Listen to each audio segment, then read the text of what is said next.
नमस्कार, reporter post में आपका स्वागत है। मैं आपके साथ प्रियंका। आज हम बात करेंगे नित्यानंद सर के साथ, जो कि ईडी की छापेमारी पे बात करेंगे। ईडी की लगातार 2 दिनों से छापेमारी चल रही है। वीरेंद्र राम, जो कि चीफ इंजीनियर है ग्रामीण विकास विभाग के, उनके यहाँ ईडी 2 दिनों से लगातार छापेमारी कर रही है। 1 साल के अंदर 2 बड़े अधिकारी के घर पे ईडी की छापेमारी करना, इस पर हम विस्तार से बात करेंगे। अभी तक ईडी ने वीरेंद्र राम के घर से 2 करोड़ के गहने और महंगी महंगी गाड़ियाँ, जिसमें BMW, ऑडी, इसके अलावा भी बहुत ही महंगी गाड़ियाँ उनके घर से जब्त किया गया है। और इसके अलावा 200 करोड़ निवेश के कागजात भी बरामद किए गए हैं। तो सर, इस विषय में आप क्या बोलेंगे कि 1 साल के अंदर 2 बड़े अधिकारी के घर पर ईडी ने दबिश की है और इतने महंगे सामान और गाड़ियां, जेवरात और करोड़ों के कागजात भी बरामद किए गए, इस पर आपकी क्या राय है?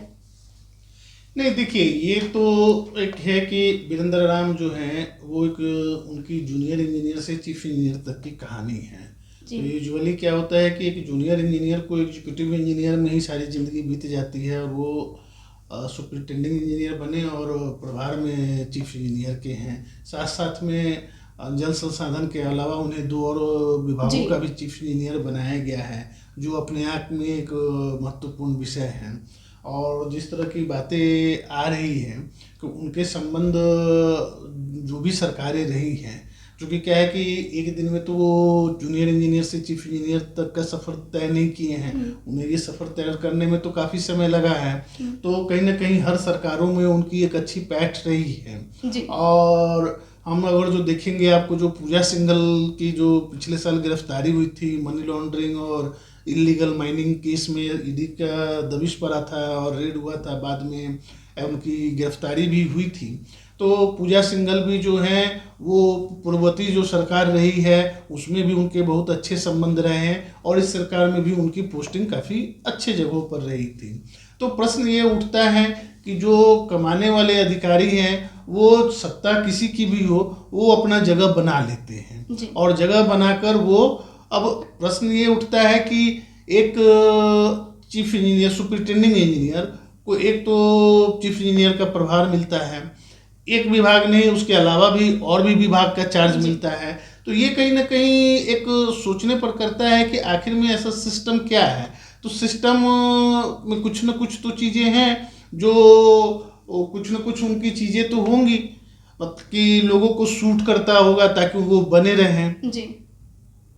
और जहाँ तक रिकवरी की बात है और मकानों की, तो उनके कई शहरों में मकान और ज़मीन के कागजात पाए गए हैं और अभी कार्रवाई चल ही रही है, अभी कार्रवाई ख़त्म नहीं हुई है।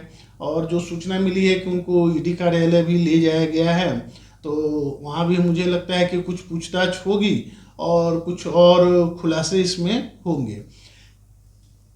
जी, ये वीरेंद्र राम ने ईडी के सामने ये स्वीकार किया है कि उनके बड़े अधिकारियों और बड़े लोगों के साथ संपर्क हैं। इस पर आप क्या कहेंगे सर? नहीं, मैंने तो पहले कहा ना कि देखिए, वो संबंध जैसे एक आ रहा है कि पिछली जब सरकार थी तो वो एक पॉलिटिकल पार्टी से उनकी पत्नी को चुनाव लड़वाना चाहते थे। वो कुछ पिछले बार भी कुछ इस तरह का मामला आया था, जिसके कारण से वो मामला ठंडे बस्ते में चला गया था और जो पूर्व में रूलिंग पार्टी थी वो कहीं ना कहीं अपने आप को उनसे एक दूरी बनाना ही ठीक समझी चुनाव में। तो क्या होता है कि जो पॉलिटिकल पार्टीज होते हैं उनके लिए तो इस तरह के जो भी अधिकारी होते हैं वो दुधारी गाय की तरह होते हैं, क्योंकि क्या होता है कि वो कहीं ना कहीं उनके लिए एक फंड का ये व्यवस्था करते हैं। लेकिन जब इन पर कोई दाग लगता है तो उससे लोग अलग कर लेते हैं ताकि ये चुनाव में उनका किसी तरह असर ना पड़े। हम लोगों ने पूजा सिंघल को भी देखा था कि पूजा सिंघल ने उनके सीए के घर से 19 करोड़ रुपए बरामद हुए थे। तो इनके अभी प्रक्रिया जारी है। अभी तो केवल कुछ कैश और कुछ सोना और कुछ गाड़ियों की और कुछ मकानों की बात आई है, लेकिन आने वाले समय में आप देखेंगे कि इसके तार कहीं ना कहीं कुछ बड़े लोगों के साथ जुड़ेंगे। और ईडी इसमें, क्योंकि ईडी क्या है कि ईडी एक होमवर्क कर रही है इस तरह से, चूंकि जब पूजा सिंघल पर कार्रवाई हुई थी तो उस पर वो ईडी की कार्रवाई जो है वो कहीं ना कि रिसर्च के हुई थी। मेरी जो जानकारी है कि जो सुमन जो सीए थे पूजा सिंघल के, उनके यहाँ वो पैसा गया था, किसी ने बड़ा ही स्पेसिफिक टिप ऑफ दिया था। वो पैसा अगर जो ईडी उस दिन रेड नहीं की होती तो वो पैसा वहां से कहीं और चला गया होता। ये महज इत्तेफाक नहीं था, ईडी को स्पेसिफिक इनपुट था कि इतना पैसा आज आया है और ये पैसा शाम तक चले जाना है, और ईडी ने पहले रेड कर दिया। यूजुअली होता क्या है कि पहले आप देखिएगा पूजा सिंघल वाले केस में कि पूजा सिंघल के यहाँ रेड बाद में हुआ था, पहले सीए के यहाँ रेड हुआ था जी। तो उसमें ईडी को बड़ा स्पेसिफिक इनपुट था कि पैसा आया है, पैसा शाम तक दूसरे जगह जाना है। तो वो उसी तरह से इनके यहाँ भी ईडी होमवर्क कर रही है और ईडी को कुछ स्पेसिफिक इनपुट था, और ईडी एक कोशिश कर रही है कि छोटे छोटे लोगों को पकड़कर बड़े लोगों तक हम लोग कैसे पहुंचे।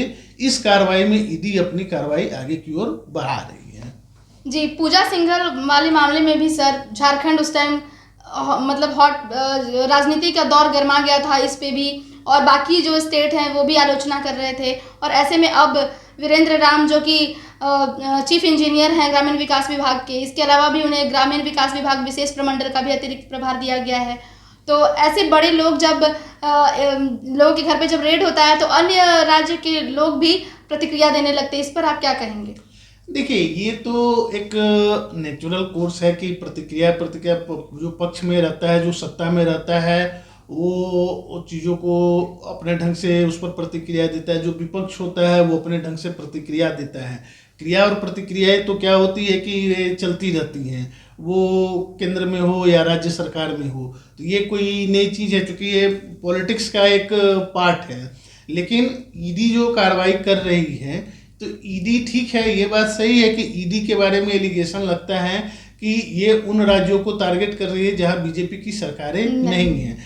लेकिन एक चीज़ को हम लोग ये भी डिनाई नहीं कर सकते हैं कि जहां ईडी की कार्रवाई हुई है कुछ जगहों पर, जहां पर कि भारी मात्रा में कैश रिकवर हुआ है, तो ये कैश तो कहीं ना कहीं लोग अगर जो छुपा कर रखे थे तभी ये रिकवर हुआ है।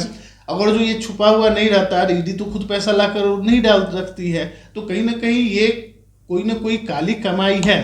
ये इससे कोई ये जो एलिगेशन लगता है कि ठीक है काली कमाई दोनों तरफ है, एक तरफ के काली कमाई पर हाथ डाला जा रहा है, दूसरी तरफ के काली कमाई पर हाथ नहीं डाला जा रहा है, ये एक चर्चा का विषय हो सकता है। लेकिन एक चीज़ है कि ईडी की कार्रवाई में अगर जो काला धन मिलता है, कैश रिकवर हो रहा है, आय से अधिक संपत्ति की रिकवरी हो रही है, तो ये गंभीर विषय है। लेकिन सर 2019 में भी वीरेंद्र राम के यहाँ एसीबी ने छापा मारा था और उस वक्त भी कुछ कैश बरामद किए गए थे।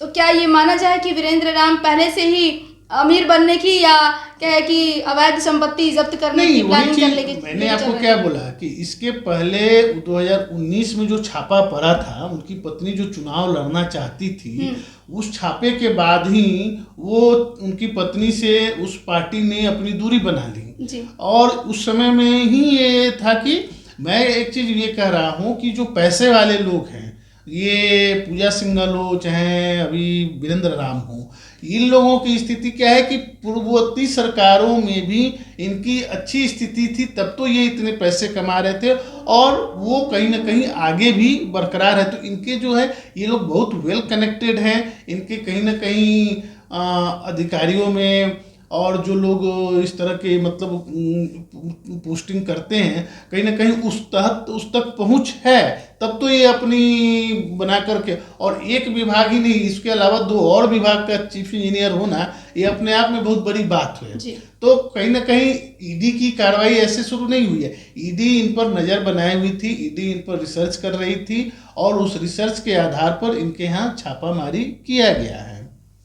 तो आपने देखा कि आज हमने बात किया ईडी की छापेमारी पे, जो कि 1 साल में 2 बड़े अधिकारियों के घर पे ईडी ने दबिश की है और भारी मात्रा में कैश भी बरामद किया है, जेवरात बरामद किए हैं और भी अन्य सामान बरामद किए हैं।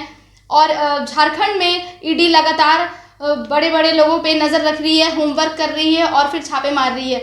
तो कह सकते हैं कि ईडी अब देखना ये होगा कि ईडी और कितने लोगों के यहाँ छापे करती है या कितने लोगों पे नज़र बनाई हुई है, या और कितने लोग झारखंड में ऐसे हैं जो काले कमाई को अपने यहाँ संजो कर रख रहे हैं। आगे देखना दिलचस्प होगा कि झारखंड में और क्या निकल कर सामने आता है। बने रहिए रिपोर्टर पोस्ट के साथ। नमस्कार।